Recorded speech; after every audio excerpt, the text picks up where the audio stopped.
Ici Démystif. Cet épisode fera chuter un mythe. Je répète, cet épisode fera chuter un mythe. Bonjour à toutes et tous. Avant de commencer, vous avez sans doute remarqué que Démystif a une tête un peu différente. Mais comment? Mais de quoi? Mais d'où? Eh bien, pour ceux qui nous suivent sur la page Facebook, dont le lien est dans la description, vous êtes sans doute déjà au courant. Notre très chère et talentueuse Litchi, qui illustrait les épisodes précédents, n'a plus suffisamment de temps à consacrer à sa passion, qui est le dessin, en raison de la charge de travail que représentent ses études. Mais pas de panique! Nous avons eu la grande chance de rencontrer Céline, dont l'art nous offre le nouveau style dont vous profiterez durant l'épisode. Merci à elle de partager sa passion avec nous, et bienvenue dans l'équipe Céline. Ce point éclairci, reprenons notre chemin. S'il existe bien une idée reçue, que ce soit à l'étranger et même, malheureusement, dans les nations francophones, c'est celui du français couard, rendant ses armes et cessant le combat au premier son du canon. Tout passionné d'histoire sait que c'est faux, l'histoire militaire du pays et ses succès parlant pour elle. Au-delà de cela, la vraie question est de savoir d'où vient ce mythe et surtout s'il a un fond de vrai, car il est question ici d'histoire et non pas de chauvinisme. Comme pour bon nombre des sujets que nous avons abordés par le passé, il y a énormément de choses à dire sur celui-ci, que ce soit au niveau du contexte ou au niveau de la bataille, et je ne doute pas qu'il fera réagir dans les commentaires. Néanmoins, je vais m'appliquer à vous partager les éléments les plus pertinents afin de rester concis et le plus limpide possible, en vous invitant à garder à l'esprit qu'il est impossible de tout couvrir tant le sujet est vaste. Afin de répondre à la question du jour, nous allons opérer en 3 étapes. La première consistera à comprendre s'il est possible que les Français aient manqué d'ardeur au combat. Ensuite, nous analyserons les causes de la défaite alliée lors de la bataille de France, et pour finir, nous identifierons la cause du mythe.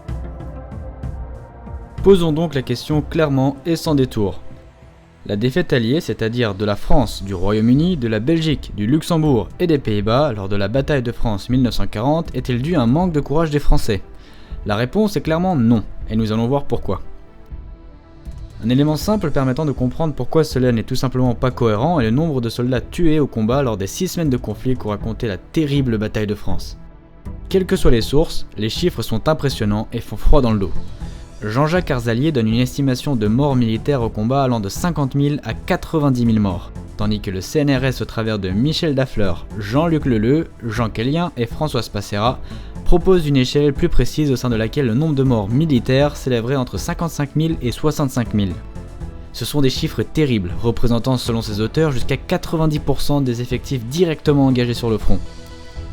Quant à lui, le service des archives du ministère de la Défense français donne pour cette bataille le chiffre de 123 426 morts pour la France, c'est-à-dire allant des militaires morts au combat ou déçus de leurs blessures, jusqu'aux civils tués pour faits de guerre, en d'autres termes, des civils tués pour des faits de résistance. Ce sont leurs noms, ainsi que ceux des hommes et femmes tués durant la suite des événements, qui ont été ajoutés à ceux des soldats tombés lors de la Première Guerre mondiale sur les monuments aux morts des communes de France. Ce chiffre effarant équivaut à environ 10% du nombre de soldats français morts au combat lors de la totalité de la Première Guerre mondiale, le tout en l'espace de 6 semaines seulement. Ajoutons à cela le nombre de blessés au combat qui s'élève à près de 123 000, toujours selon le ministère de la Défense. Si l'on devait mettre ces chiffres en perspective, il y a une moyenne de 1190 à 2938 tués par jour et de 2929 soldats blessés, soit environ 5000 pertes françaises par jour. C'est un rythme fou, qui défie les horreurs de la Première Guerre mondiale et qui fut l'œuvre d'un combat tout aussi acharné qu'il fut désespéré, comme nous allons pouvoir le comprendre par la suite.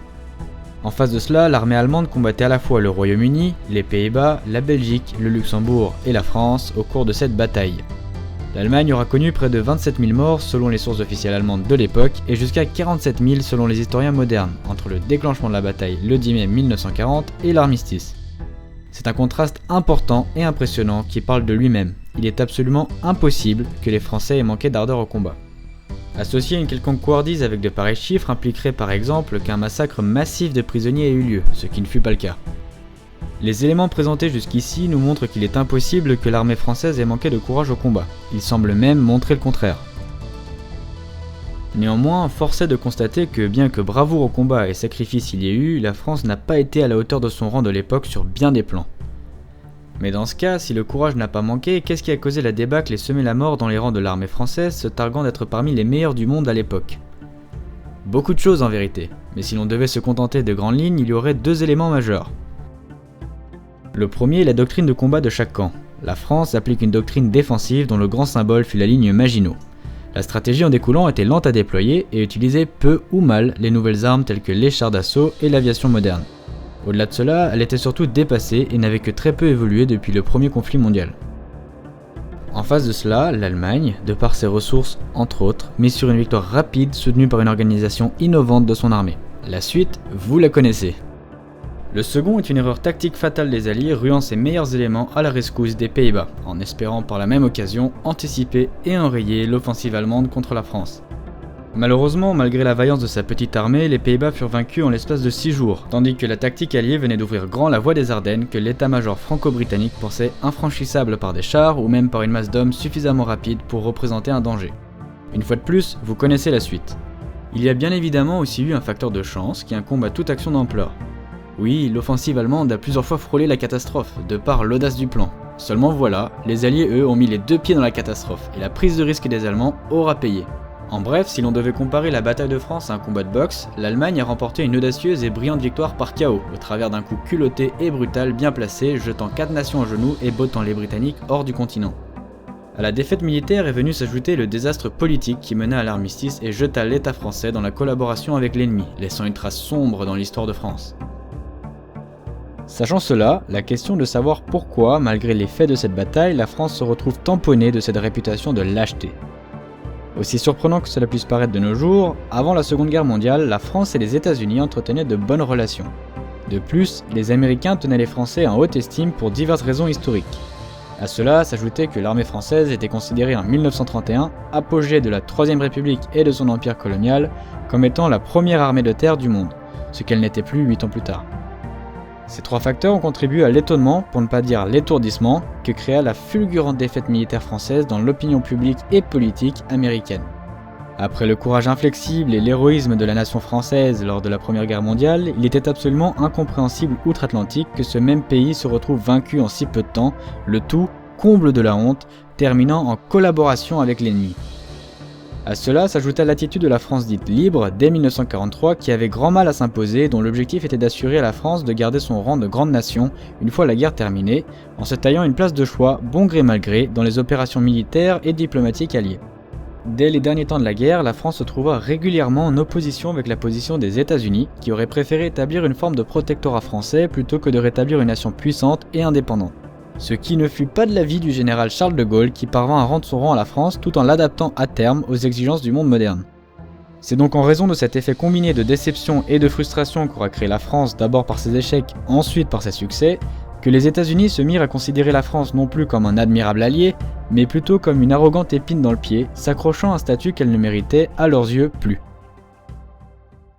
Après avoir parlé des erreurs fatales de la France et identifié la source du mythe, finissons cet épisode sur une note plus positive, en rappelant de manière concise quelques faits d'armes brillants lors de la bataille de France 1940, méritant d'être cités. Celui qui était à l'époque le colonel Charles de Gaulle lança de brillantes contre-attaques à la tête de la 4e division cuirassée, ralentissant l'avancée fulgurante des Allemands et réduisant certaines poches d'avancée ennemies. Après le désastre des 10 premiers jours, le commandement français, se devant de réagir face à la guerre éclair ayant totalement disloqué l'armée française, inventera dans un élan défensif la tactique dite de la défense en hérisson.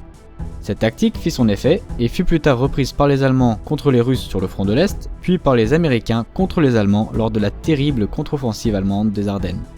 Elle a continué à être utilisée par la suite car permettant de fixer un ennemi rapide ou insaisissable. Alors que la bataille de France semblait jouée, l'Italie entra en guerre le 10 juin 1940, espérant pouvoir en profiter pour occuper une partie importante du territoire français. C'était sans compter sur la brillante résistance de l'armée des Alpes sous le commandement du général Olry. L'armée italienne, disposant pourtant de troupes intactes et 2 fois plus nombreuses, fut stoppée, net. L'armée des Alpes se trouva rapidement à combattre sur 2 fronts en raison des avancées allemandes dans le nord du pays. Elle défendra avec fureur et grand courage ses positions à la fois face aux Allemands et aux Italiens, malgré le manque d'hommes et d'équipements. C'est la fin de cette vidéo, j'espère que cette perspective vous aidera à compléter la vôtre et rendra honneur aux malheureux combattants de 1940 ayant souffert de nombreux maux lors des combats, puis de la honte de la défaite et de l'internement. Car oui, nous avons beaucoup parlé de chiffres et autres contextes militaires et géopolitiques, mais tout cela est au final l'histoire d'hommes, avec un H majuscule, plongés dans la tourmente et injustement frappés du sceau de la lâcheté qu'ils ne méritent pas. La bataille de France 1940 doit être source de leçons pour nous, francophones modernes, et non de honte. car bien qu'elle ne mérite certainement pas de réjouissance, elle ne nous donne pas non plus de quoi baisser les yeux. Pour nous soutenir et partager la perspective avec un maximum de personnes, n'oubliez pas de partager la vidéo autour de vous et de la partager sur les réseaux sociaux. À la prochaine!